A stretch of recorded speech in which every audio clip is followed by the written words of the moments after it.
Hello everyone, welcome back to the channel. आज हम class 12 Hindi आरो बुक के चैप्टर नंबर 9 रुबाइयाँ जिसके लेखक है फिराक गोरखपुरी पढ़ने जा रहे हैं। तो सबसे पहले हम लेखक का परिचय, फिर चैप्टर का मेन पॉइंट्स और उसके बाद देखेंगे रुबाइया का व्याख्या। तो फिराक गोरखपुरी का मूल नाम रघुपति सहाय फिराक है।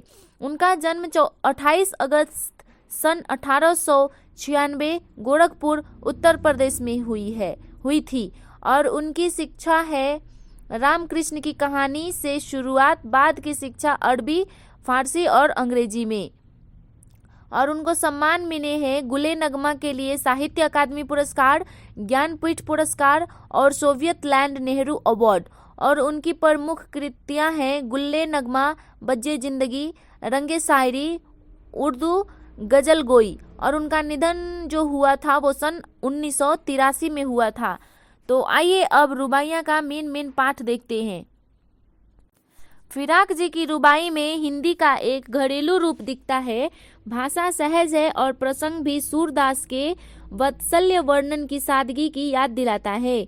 मुझे चांद चाहिए मैया री, मैं चंद चांद खिलौना लाए है। जैसे बीम आज भी उन बच्चों के लिए एक मन लुभावना खिलौना है जो वातानुकूलित कमरों में बंद नहीं रहते, छत पर चटाई बिछाकर सोते हैं तथा चंदा मामा के नदिया किनारे उतरने और कल्पित दूध भात खाने की कल्पना से निहाल है। मामा भी तो एक साक्षात खिलौना है बच्चों का, खासकर उन बच्चों का जिनके जीवन में महंगे खिलौने भले ना हो पर जो चंद्राभा रिश्ता का मर्म समझते हैं। एक कठिन दौड़ है यह। घर लौट बहुत रोए माँ बाप अकेले में, मिट्टी के खिलौने भी सस्ते न थे मेले में। इस कविता में इनमें खड़ी भरी और हंसी में एक जैसी मात्रा है, जबकि तीसरी पंक्ति अलग है। यहाँ पे फिराक गोरखपुरी जी ने इन रुबाइयों के जरिए बहुत ही खूबसूरती से माँ और बच्चे के बीच के आपसी प्यार व अटूट विश्वास का सुंदर चित्रण किया है। कवि ने माँ के प्यार का अनेक रूप इन रुबाइयों में प्रस्तुत किए हैं, जैसे माँ का अपने बच्चों को अपने हाथ में झूला झुलाना, हवा में उछालना, अपनी बाहों में भर लेना, बच्चों को नहा धुला कर उसे अपने घुटनों के बीच रखकर कपड़े पहनाना, चांद मांगने की जिद पर रूठे बच्चे को बहलाना फुसला कर मनाने आदि सजीव चित्रण किया है। साथ ही साथ दीपावली व रक्षाबंधन जैसे पावन पर्वों का बहुत ही कम शब्दों में बहुत सुंदर व सटीक वर्णन किया है। तो आइए अब हम रुबाइया का व्याख्या देखते हैं। तो सबसे पहले मैं 4 लाइन पढ़ूंगी और उसके बाद उसका व्याख्या आपको समझाऊंगी। ओके, तो रुबाइया स्टार्ट करते हैं। आंगन में लिए चांद के टुकड़े को खड़ी, हाथ पे झुलाती है उसे गोद भरी, रह रह के हवा में जो लौका देती है, गूंज उठती है खिलखिलाते बच्चे की हंसी। तो यहाँ पे उपरोक्त पंक्ति में कवि ने एक माँ और बच्चे के बीच आपसी प्यार व विश्वास का अद्भुत चित्रण किया है। कवि कहते हैं कि एक माँ अपने घर के आंगन में अपने चांद के टुकड़े यानी अपने नन्हे बच्चे को लेकर खड़ी है। कभी वह उस बच्चे को हाथ पर झुलाती है, तो कभी उसे गोद में भर लेती है और कभी कभी उसे हवा में ऊपर उछाल कर झट से पकड़ लेती है। माँ के इस प्यार दुलार से बच्चा भी बहुत खुश होता है और खिलखिलाकर हंस देता है। उस नन्हे बच्चे की हंसी से पूरा घर आंगन गूंज उठता है। तो आइए नेक्स्ट लाइन देखते हैं अपना। नहला के छलके निर्मल जल से, उलझे हुए गेंसुओं में कंघी करके, किस प्यार से देखता है बच्चा मुंह को, जब घुटनियों में लेके है पहनाती कपड़े।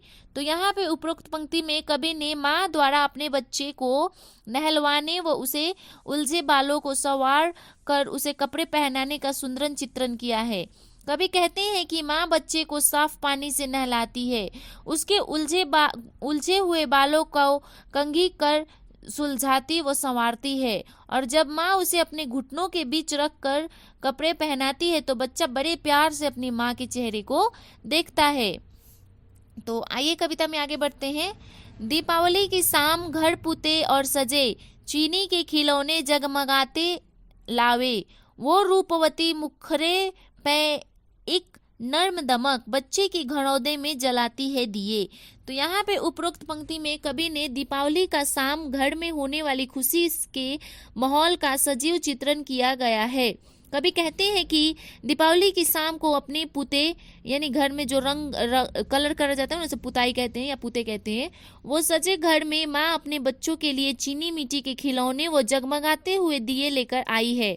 शाम को जब वो अपने पूरे घर में दिए जलाती है तो एक दिया बच्चे के मिट्टी के घर में भी जला देती है। जब बच्चे के मिट्टी के लिए घर लाई है तो उसमें भी एक दिया जला देती है और उस दिन की झिलमिलाती रोशनी में माँ का सुंदर चेहरा कोमलता व ममता की आभा से दमक उठता है।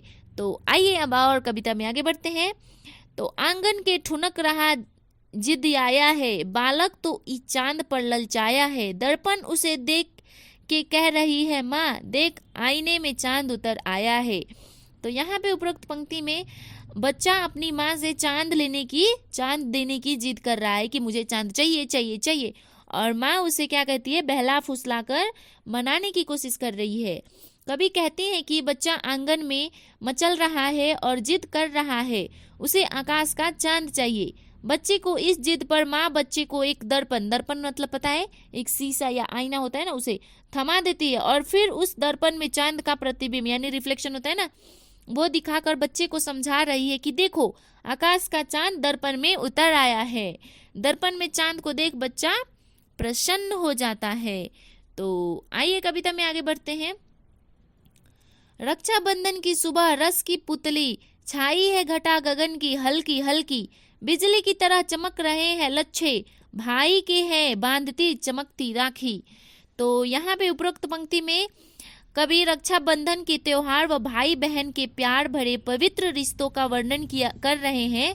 कवि कहते हैं कि रक्षाबंधन की मधुर व प्रेम भरी सुबह के समय आकाश में हल्के हल्के बादल छाए हुए हैं और जिस तरह उन बादलों के बीच बिजली चमक रही है, ठीक उसी तरह राखी के लच्छों पर लगे मोती व सुतारे भी चमक रहे हैं और फिर बहन बड़े ही प्यार से इन चमकती राखियों को अपने भाइयों के कलाई पर बांधती है। तो ये था रुबाइयाँ का व्याख्या। उम्मीद करती हूँ आपको ये व्याख्या बहुत अच्छे से समझ में आ रही है। अगर समझ में नहीं आ रहे तो आप मुझे कमेंट बॉक्स में कमेंट करके पूछ सकते हैं, मैं आपके आंसर देने की कोशिश करूँगी। ओके, तो मिलती हूँ मैं आपसे नेक्स्ट वीडियो में। टिल देन आप अगर आपको वीडियो सच्ची में अच्छी लग रही है तो वीडियो को लाइक कर सकते हैं, चैनल को सब्सक्राइब कर दीजिए। मैं मिलती हूँ अपने नेक्स्ट वीडियो में। Till then bye bye, see you, take care.